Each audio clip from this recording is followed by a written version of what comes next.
All right, welcome everyone, and thank you for joining this session of the 2022 Bentley Civil User Virtual Conference. Again, my name is Kevin Listerio, a consultant here at Bentley Systems. And at this time, let's just jump right into the jam-packed agenda related to the very popular topic of annotations in Civil Labeler. All right, so over the next 50 minutes or so, I'll try to do my best to keep some time at the end for a Q&A. We do have quite a few topics to cover, as you can see from the bullet points on this slide.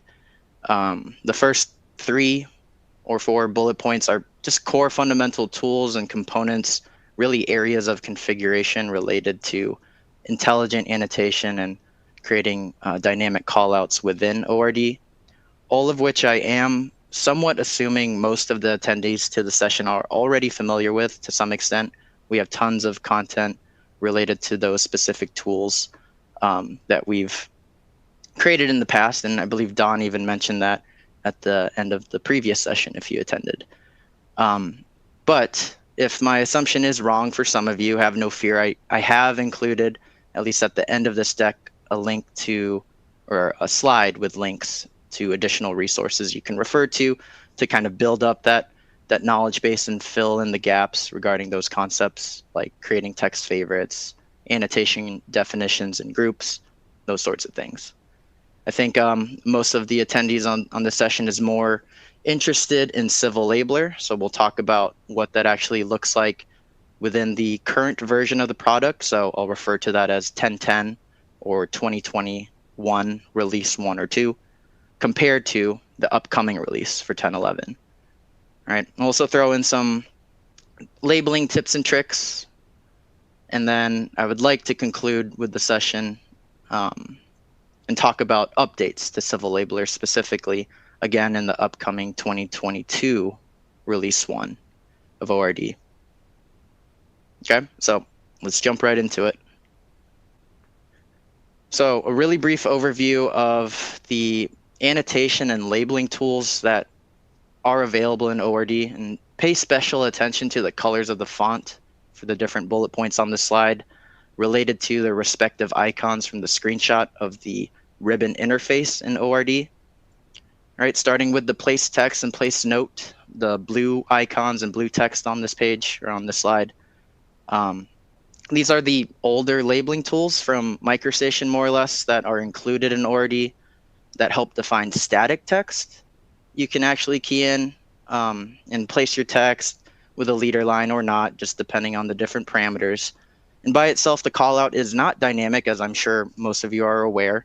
It's not smart. You have to manually enter in that information and manually manage it afterwards if there's any updates to your civil geometry or whatever element you're trying to call out, compared to the red highlighted commands here for element annotation and drawing model annotation, and now Civil Labeler, right? All packed under this drawing production tab within the ribbon. All right, so these are the quote unquote newer or smarter dynamic commands available in ORD that leverage combinations of text favorites and annotation groups, element templates, among other things that can be configured within a workspace or adjusted by the end user post placement. Okay, so part of my assumption, and again, for the sake of time, is that you're already familiar with using at least element annotation and drawing model annotation. I'm sure, I believe Don from the previous session and maybe some future drawing production and annotation seminars this week will have talked about these in some depth, right? But just highlighting the newest tool available, Civil Labeler, of course, which has been developed to support, let's call it, more complex labels that allow end users to, for example, target multiple items while also still including the flexibility to pull text favorites for the dynamic labels, and also provide flexibility to define items like leader lines and frames around that text that can be adjusted dynamically or at least on the fly for placement. And that's kind of what we'll at least go towards through the end of this presentation, but there are some initial things I do want to cover first, some of that fundamental knowledge I was alluding to. All right, so some terms you all may be familiar with to some degree. These are elements that can or should be configured within a workspace, ideally, to assist with quickly placing standardized labels and annotation.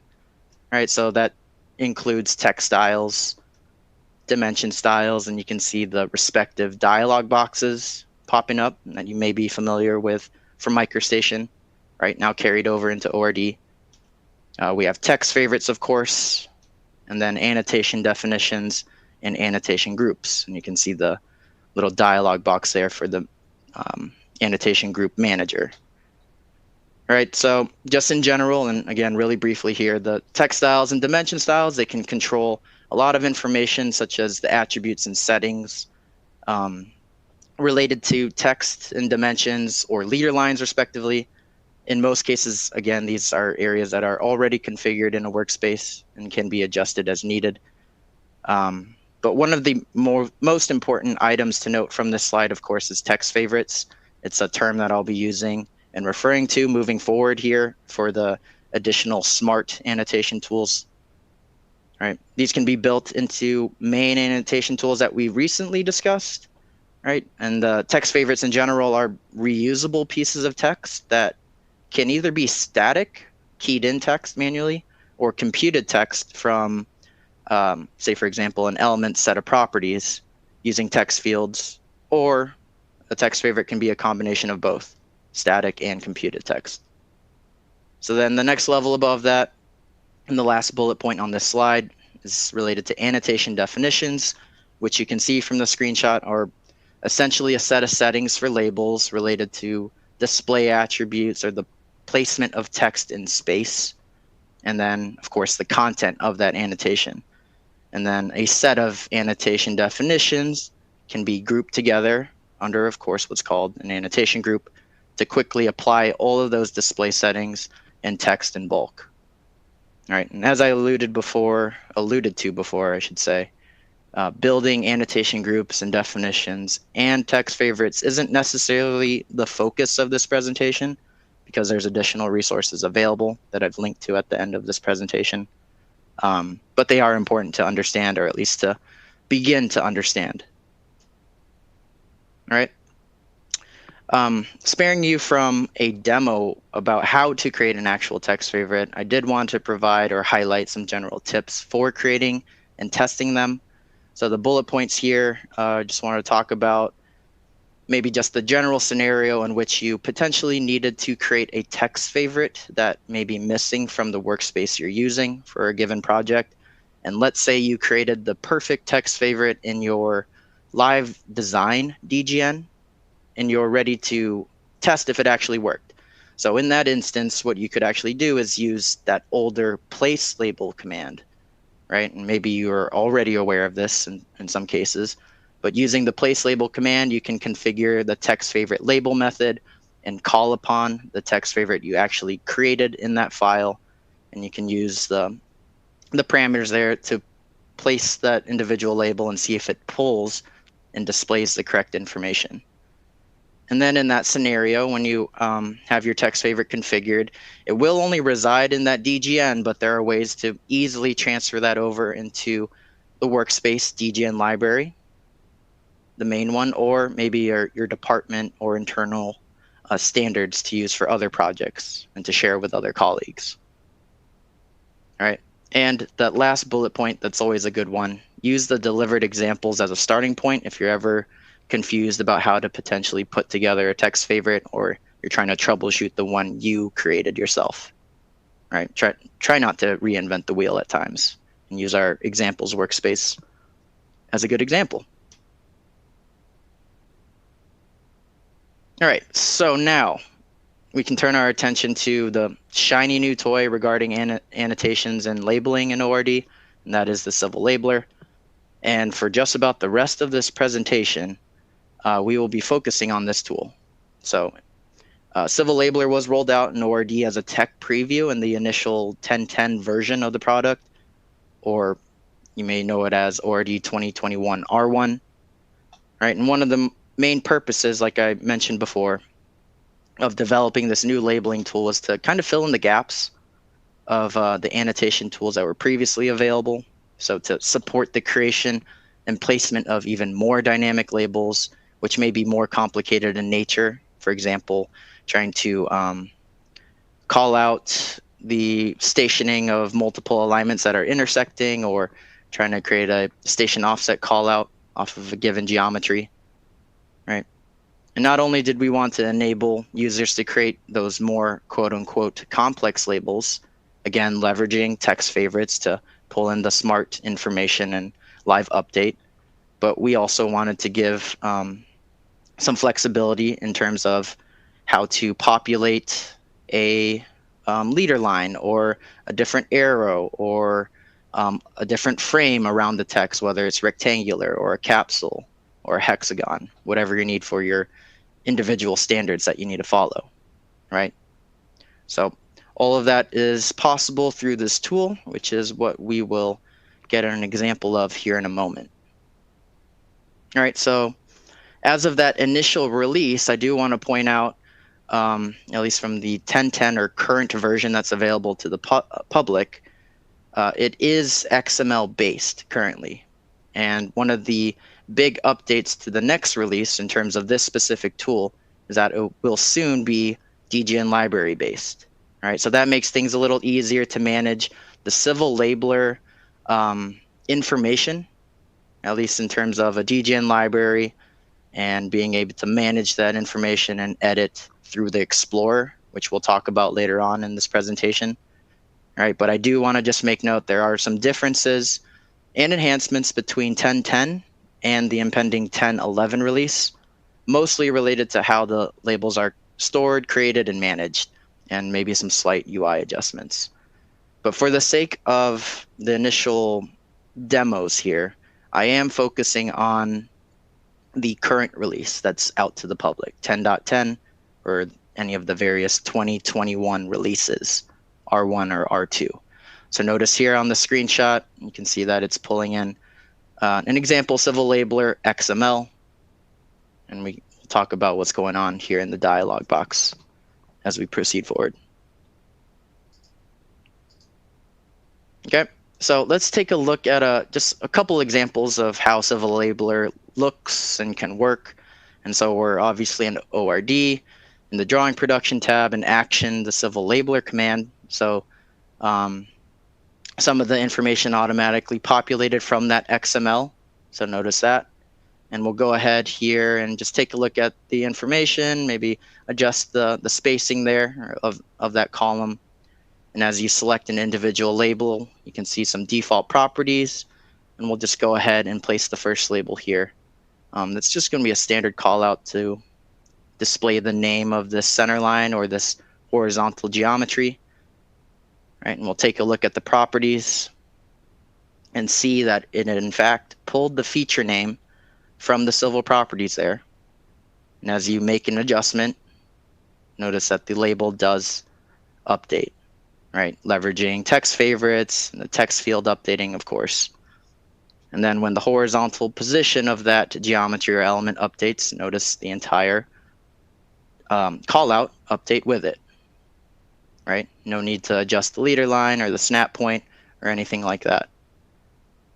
So we'll go ahead and place another more complex type of call out that might have not been possible before, like the intersection name and station of this geometry.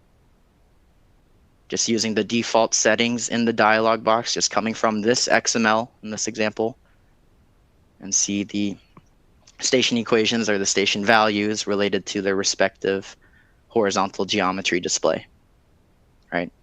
And same dynamic reaction if anything changes to the name or the properties or physical location of those elements. Next up, we'll call out one of these points off of the ramp 22 geometry or center line, whatever you want to call it here. And notice the text favorite that's developed in this label. Lots of information, might be a mix of static text, like the prefix before the colon, and then a text field after to call out the point name and the station, offset, etc. Then for this last example, Go ahead and pick the specific point label that we want, picking the geometry to reference off of and call out the stop sign. And notice the default properties of this label. It includes a frame, includes the leader line, of course, and same concept between probably static text in the text favorite along with text fields. At which point, if the location of the stop sign gets updated, I believe we're going to move it here in a moment. Notice that the text fields update respectively for the station, offset, northing, easting, elevation, or projected elevation in this case.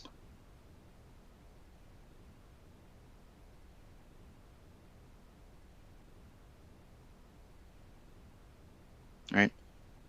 And then the last quick example here, we're actually hopping into the drawing model of a cross-section that's already cut, right? And notice there's a cross-section section within the label or civil labeler tool, and we'll just call out some points here along the ditch, dynamically picking up on the offset and elevation of those points and placing. So that's just to show you again that the same tool can be used between your different model spaces, ideally, and we suggest between a design model like we did initially, and then a drawing model during your drawing production workflow as needed.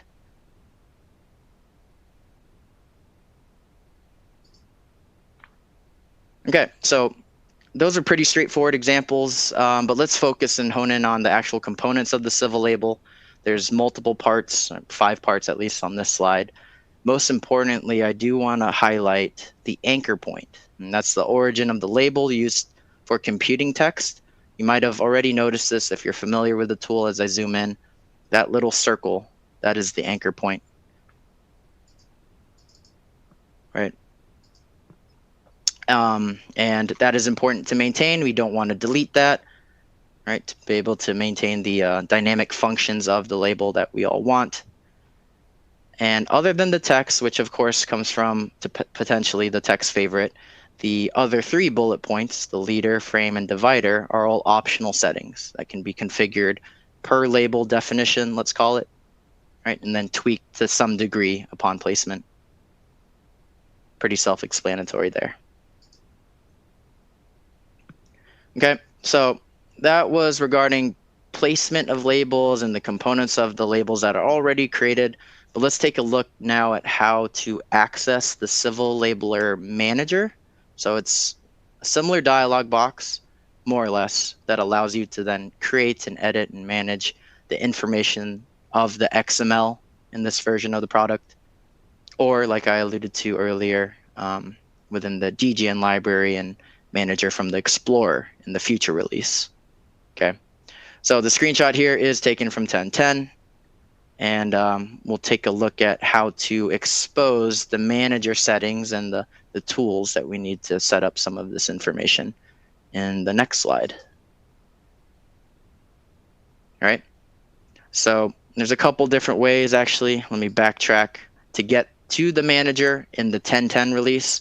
So there's the actual pop-out button from the ribbon that's highlighted on the top screenshot. And then there's also an icon in the manager dialog, or the civil labeler dialog box right here that's called out. Okay, so let's see what happens when we go and pick the icon for the manager from the dialog, right? So right there, that's pointed out by the arrow.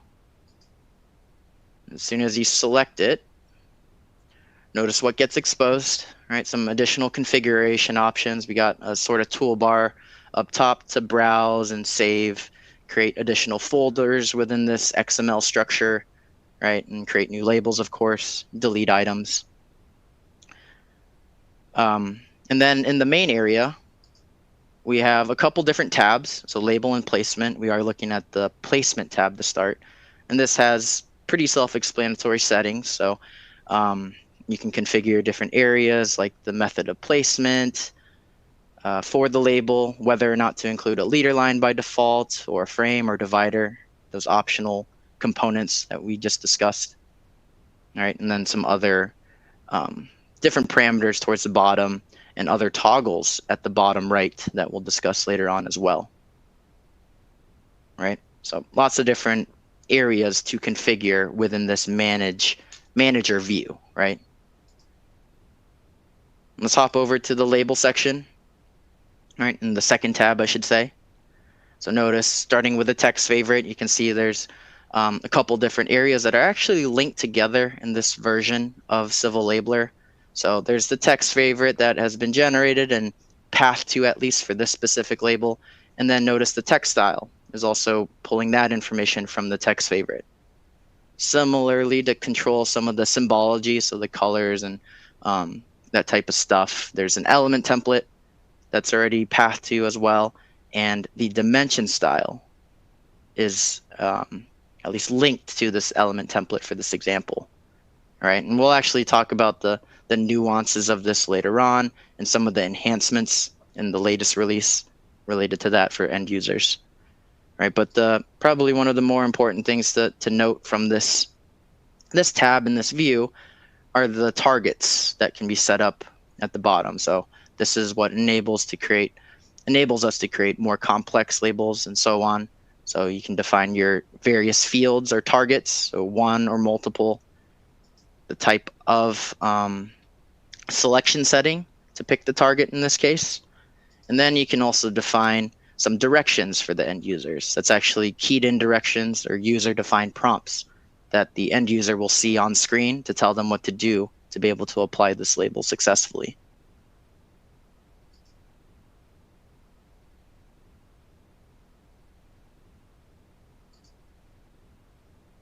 All right, so now in the Civil Labeler Manager,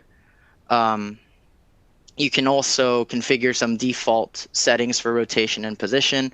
And that's what this slide is more or less going to show, or the next series of slides. So for example, there's a rotation field that can be set. So the rotation angle is a drop down that you can configure by default. And then there's multiple toggles that can be activated upon placement as well. Right, so this is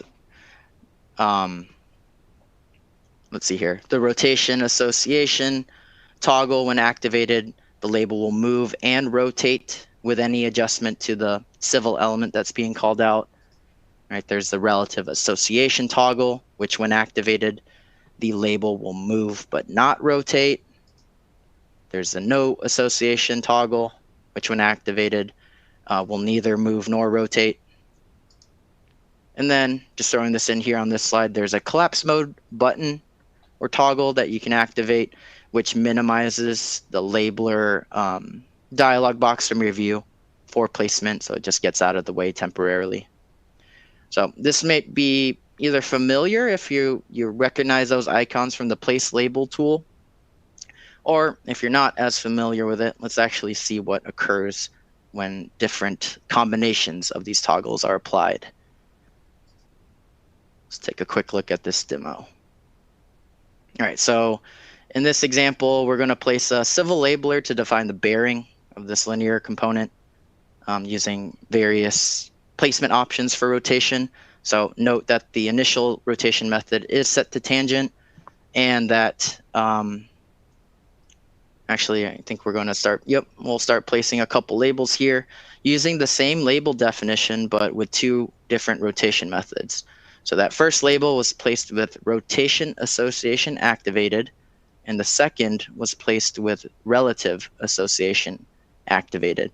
And notice what occurs to the labels as the bearing changes, right? So the first instance did move and rotate as it should have based off of that toggle, and that second call out moved but did not rotate based off of its respective toggle. All right, and then next, I believe we're going to place 3 more callouts here with different iterations of the tool.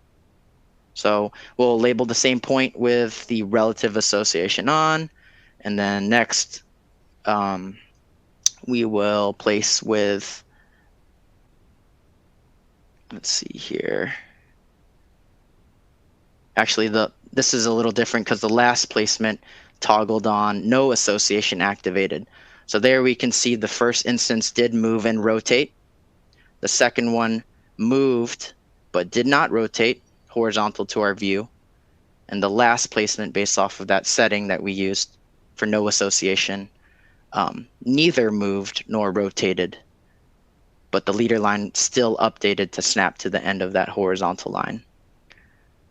Right, so lots of information to discuss related to those toggles, right? And we are going to move on to the next example here. Right, and luckily this is recorded because again, I mentioned that we do have quite a bit of content to cover.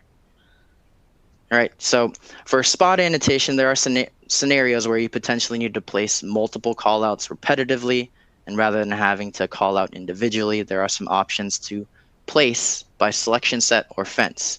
And these are toggles or checkboxes that are available upon placement and are specific to labels that are available, right? So not every single type of label within the tool has this specific function, right? Being able to bulk place civil labels. So let's see an example of this. All right, so pretty straightforward. We have multiple points we're trying to call out. And rather than individually placing each label per point, which you could do rather quickly, as you're about to see here. All right, so I'm picking the label definition, following the steps for placement, snapping to the points here, and placing individually. Not too painful, right? Of course, there's probably a quicker way, which there is, which I was alluding to. We can create a selection set of all those points using the same exact civil label definition. We can place off of that geometry, and notice it places in bulk, at which point we can adjust the location of the callouts if there's any clashing. We can also open up the text editor to add additional text if needed, right, for a specific callout, which doesn't affect any of the other placed text, right? And if there's any adjustments to the reference geometry in this case, notice that the text fields from the text favorites of those callouts update dynamically, even the one that you just edited to add the right-of-way prefix or additional text. Right. All right, so moving on here, some additional toggles to just briefly discuss for, or at least related to, view controls. The first one here is view independent. All right, so what this actually means is when enabled, place text will hold its orientation when the view is rotated. So the way to understand the schematic here, we're starting with an initial view of placed labels, civil labels here on the left, and then when the view is rotated, the labels on the top have view independent enabled. So notice the text doesn't rotate according to the view, and the labels at the bottom have view independent disabled. So notice the text rotates from left to right. Okay, so there's a view independent toggle that can be actioned upon placement, right, coming from the civil labeler dialog box. Next to that, there's a view readable toggle. And what that means is when it's enabled, the text will auto rotate to read from either bottom or right, depending on the orientation. So you can see that for the example of the begin end station callouts on the north side of this alignment, right? And then example of unrotated text or disabled view readable settings on the bottom.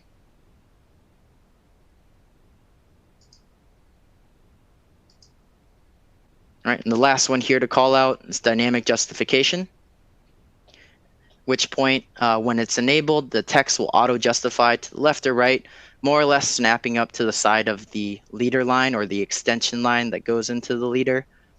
So you can see here from the screenshot, starting from the top left corner and working clockwise, that those three callouts have dynamic justification enabled, compared to the bottom left callout, which has dynamic justification disabled.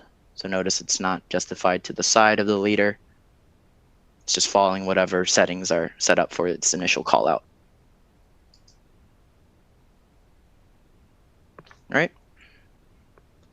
Okay, so this label composition hierarchy is or can be a confusing topic when you get more familiar with the actual tool and settings. And this is related back to where exactly does the text style and dimension style come from? Does it come from the element template? Does it come from the text favorite or from somewhere else inside the product? And that's what the next several slides are geared towards talking about.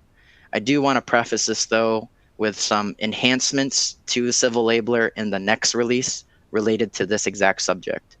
All right. So in the current version of the software, the 10.10 version, there is a hierarchy to pay attention to that we more or less discussed early on.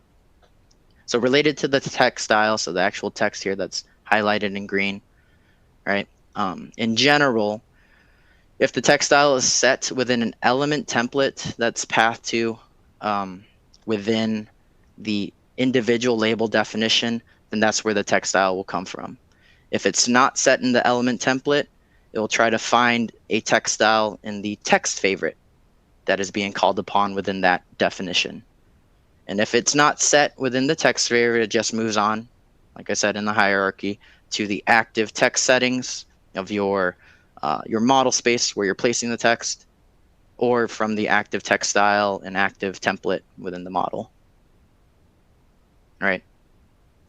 So similarly, for the display of the frame,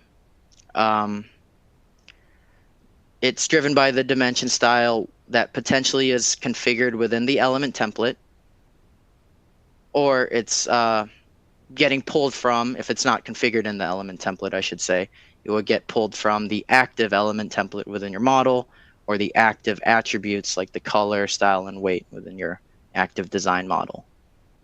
All right. So this part, again, I know it can be a little confusing, especially breezing over it really quickly for the sake of time and this presentation, right? But I'll try to clarify this with the enhancement that's upcoming. All right, and similarly, there's other properties here for the extension line and leader, more or less coming from the dimension styles area, right? So that can be, again, linked to an element template, and if not, it could be read from the active dimension style or active template and other attributes within the design space.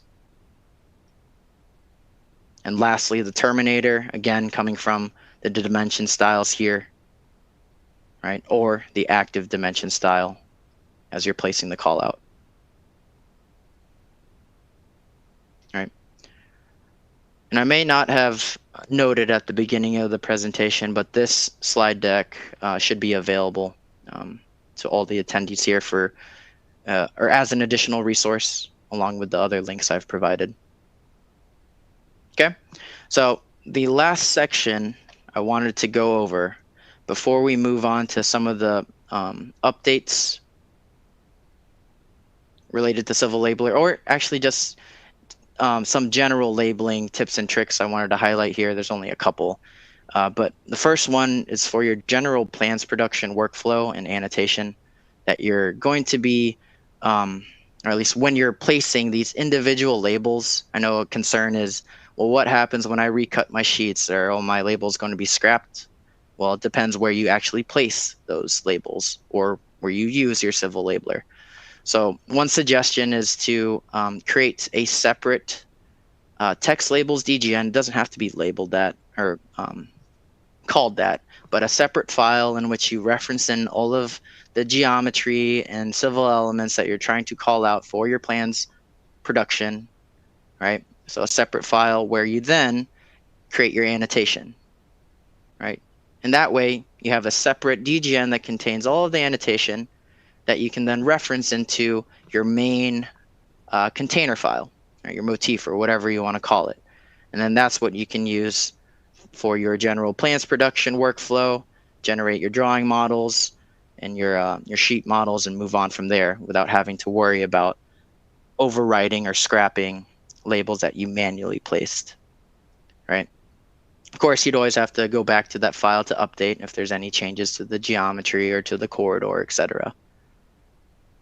And then the last note here is, let's see, to use the cross-section navigator to more easily move through and navigate through the cross-section drawing models rather than using the models panel or your the various views, right? You can scroll through, add the labels that you need, or review, and move on from there. So 2 very short tips and tricks, but ones that are often overlooked. Okay, told you this was going to be a fast-paced presentation here, but we're finally at the last portion to cover before we can open up for Q&A. And that is related to the updates to Civil Labeler within the upcoming release for 2022 R1. All right. So the first one I did mention before, the biggest change, I should say, is moving civil label definitions from being XML based to DGN or DGN library. Right. So this allows us now to manage the civil labeler, so the civil labeler manager from the Explorer. So this allows us to load civil labels from multiple DGN library files, or even temporarily load labels from other DGNs through that enhancement. Also, it enables us to more easily copy labels from one DGN library to another, right, with the navigation within the Explorer and so on. Then let's see here. So some more details about how to potentially maneuver about the manager. So right-click functionality within the Explorer to pull up the overall manager dialog box from which you can create new categories, new labels in general, edit the information, and even import some labels from the tech preview version of the XML files.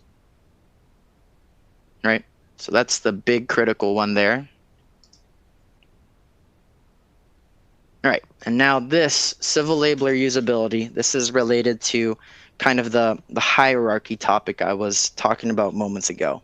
So for dimension styles and text styles, notice here in the upcoming release or version of the civil labeler, there are overrides available. So if you were confused about where potentially the dimension style and or text style was coming from, you could actually just create an override by picking from the pick list here, right, for that individual placement or for all your placement. If you're developing or at least seeing labels on screen that don't necessarily match the standards you were expecting. Okay, so we'll actually take a look at an example of that here in a moment, I believe. Along with some additional capabilities or functions, there's a new frame, a stretched horizontal hexagon frame that was included in the next update, along with some enhancements to leader attachment points and the ability to lock a label perpendicular to some geometry. So let's actually take a quick look at that. All right, so I believe we'll take a look at the new border frame first. So this is actually the old one. You can see the hexagon, and now there's the stretched hexagon version of a border frame. A little easier on the eyes and takes less real estate, I should say. Right. And there's also some new leader location attachment points. So that's what's being demoed right now. As the callout is being moved before accepting placement, notice it's attaching itself to different corners of that hexagon and even the midpoint of those lines. And then another placement enhancement combines all of these options with a third new setting called Lock Perpendicular, which lets you lock the label perpendicular to the element you're labeling. So notice that the label itself is perpendicular, but the leader line isn't, right? So Lock Perpendicular dictates the label or the text being perpendicular to this geometry. To be able to adjust the leader line to also be perpendicular, notice we're going to make use of the text style override, because it is the text style that contains the justification, and that's what dictates the orientation of the leader line. So when we made that adjustment here, let's see, to Arial left center, right? That's what enabled us to not only lock the label perpendicular, but also the leader line. And we used an override in that example, one of the enhancements I'm trying to point out here. Okay. All right, I think that's it for that demo. All right, and then one of the last ones related to civil labeler usability, related to cross sections here. We now have the ability to label between two cross-section points that we specify ourselves. So it's kind of similar to the place temporary dimensions or horizontal dimensions in the dynamic cross-section viewer, how you can specify what points you're trying to measure from and to. It's more or less what this usability enhancement allows us to do for cross-section labeling. And let's take a look at that. So we're in this cross-section drawing model, right? Already cut some cross-sections here and maybe applied an annotation group for all of the cross-sections. And now we're trying to spot annotate, let's say, the slope in between all of the orange points here. All right, so I'll find the specific cross-section label that I want to apply. I believe we're just going to use the default properties. And now notice the cursor. I can snap from point to point and place that label.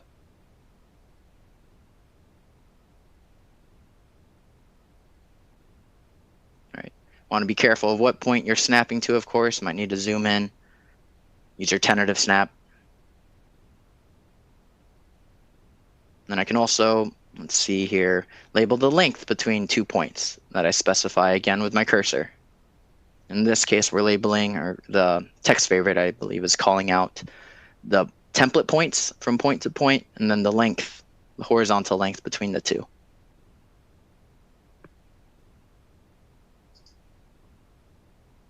All right.